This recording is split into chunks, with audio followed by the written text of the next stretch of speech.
Hello guys! Welcome back po ulit sa aking channel, and for today's video guys, meron akong ipapakita sa inyo, or meron akong trinay na medyo legit na loan application at meron silang pagka-similarity ni Happy Cash. Pero ipapakita ko muna sa inyo guys. So mag-a-apply muna ako kasi ito ay nakita ko sa Play Store at parang medyo okay naman siya kasi nag-search din ako and nakita ko parang okay naman siya. So may mga nagsasabi doon na 15 days installment nga daw siya. So tignan nyo muna guys, panoorin nyo muna.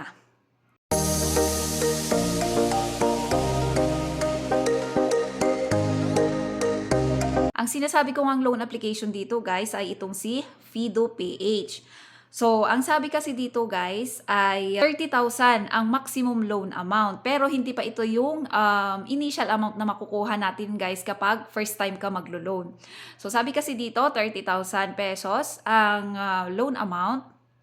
Loan term ay 61 to 180 days. So, trinay kong nag-apply dito, guys. Sabi dito, you've been approved for credit limit. Borrow now to activate it immediately. So, 4,000 ang na-approve sa akin, guys. So, ibabaro ko ito para makita natin. Then, pwede yung borrowing amount ko ay 4,000 ang maximum. So, yung 30,000 guys ay hindi yon agad-agad makukuha. Pagka reloan ka ng reloan ay umaabot doon yung pwede mong maloan. Pero kung first time mo palang mag-loan dito ay either 1,000 hanggang 4,000 ang pwede mo pang maloan dito. So, ang loan duration nga ay 61 days. At number of installment ay 4 terms lang siya. So, ang loan purpose nyo ay others lang guys. May mga pagpipilian naman dito. Ang repayment schedule mo ay 15 plus 15 plus 15 plus 16 days. So, parang 2 times ka magbabayad in a month hanggang makuha mo yung 4 terms. So, kung 4 terms ito guys ay magiging 2 months yung repayment schedule mo dito. Then, net receive amount ay 1,000 pesos. Sa loan details, guys, buo mo siyang makukuha yung 1,000. Pero pag nagbayad ka, guys, meron siyang additional kasi contract amount mo ay 1,000. Ang service fee niya ay 244 pesos. And ang daily rate mo ay 0.1% daw siya. And ang interest ay 61 pesos. So, magiging yung 1,000 mo, pag magbabayad ka na ay meron siyang additional na 305 pesos kasi 244 yung service fee niya plus 61 na interest. Kasi nga 0.01% yung interest niya daily. So, parang okay naman siya guys, no? Kasi kung yung first installment mo ay 326 hanggang sa fourth installment mo, bali ang nadagdag lang doon sa 1,000 ni loan ko ay 305. At kung depende yan guys, kung kukunin nyo yung buong maximum loan amount niya na 4,000, ay depende rin yon sa sila na magkakalculate nun guys, and makikita nyo dito sa agreement ng loan details nyo. So, yun guys, ang masasabi ko lang dito guys kay Fido PH ay parang okay naman siya. Okay siya para sa akin kasi 15 days ka magbabayad.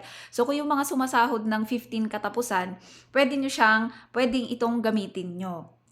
So, yun guys, kung gusto nyong mag-apply dito ay download nyo muna yung application, and then agree and continue dito sa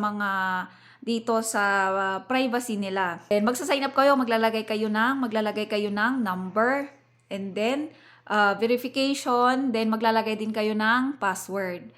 So, ang una guys dito ay yung marital status nyo at ang educational level. So, dire-diretso na yan guys. Kaso yung detail address, meron siyang municipality pero wala siyang barangay. So, dito yata nagkakaano yung iba. Dito yata, kasi sabi ng iba, hindi daw, parang incomplete yung application kapag hindi kompleto yung address. Kaya daw hindi na-approve. So, ang ginawa ko, yung address na nakalagay sa ibang ID ko, yun ang nilagay ko, yung talagang may address, may number, may barangay. Kasi yung iba dito wala kang pagpipilian. Meron lang yung mga iba na kompleto talaga. And then job category, years of employment. Sa industry naman guys, kung business owner kayo or government worker, ganyan. So, pipiliin nyo lang kung ano yung trabaho natin dito. So, sa akin dahil sa manufacturing kami ay manufacturing industry ang nilagay ko. Yung sa contact information guys ay dalawa ang kailangan. So, pwede kang mamili dito, parents, spouse, brothers and sisters, or yung anak. Then, save mo lang. Ang recommended nilang ID ay ang National ID, UMID, Driver's License, at saka PhilHealth. So, siguro naman may mga PhilHealth tayo dyan, no? At ang primary ay ang mga secondary ID naman ay ang TIN, Passport, SSS, PRC, or Postal. And then, kung maglalagay kayo ng payment information nyo dito, guys, pwedeng bangko, pwedeng e-wallet. So, ang nilagay ko, guys, ay e-wallet kasi mas convenient sa akin yung e-wallet. So, kasi pag bangko kasi maglalagay ka dito ng account mo, tsaka medyo mas matagal kasi pag bangko. Kapag kasi naabutan ka ng weekends, ay hihintayin mo pa na mag-weekdays ulit bago ka maka-withdraw. So, yung e-wallet is diretsyo na siya, guys. After mo mag-apply, ay wala pang 10 minutes. Andyan na sa e-wallet mo. So, yung mga e-wallet na pwede mong ilagay dito ay GCash, Maya, at GrabPay. So, dapat pangalan nyo ang nakalagay dito sa ilalagay nyong bangko or e-wallet para walang aberya or para hindi magka-problema guys sa disbursement ng loan natin. So yung iba guys dito, ang sabi ay hindi daw sila na-approve.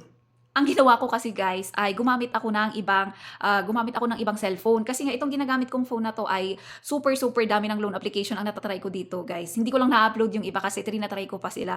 So may napanood kasi ako na baka yun nga daw ang dahilan kaya yung iba is hindi na-approve, yung madaming loan application dito sa cellphone and yung sa detailed address nga yun. So trinay ko. Nagpalit ako ng address, pero yung address na nasa ibang ID ko, yun ang ginamit ko. At yun nga, na-approve nga ako guys ng 4,000. So yung kakilala ko, yung kawork ko, sabi niya is 2,000 lang daw ang na-approve sa kanya. So depende nga pala yung ibibigay nilang loan sa'yo. So yun guys, kung nagustuhan nyo yung video natin ngayon ay mag-comment lang din kayo sa baba.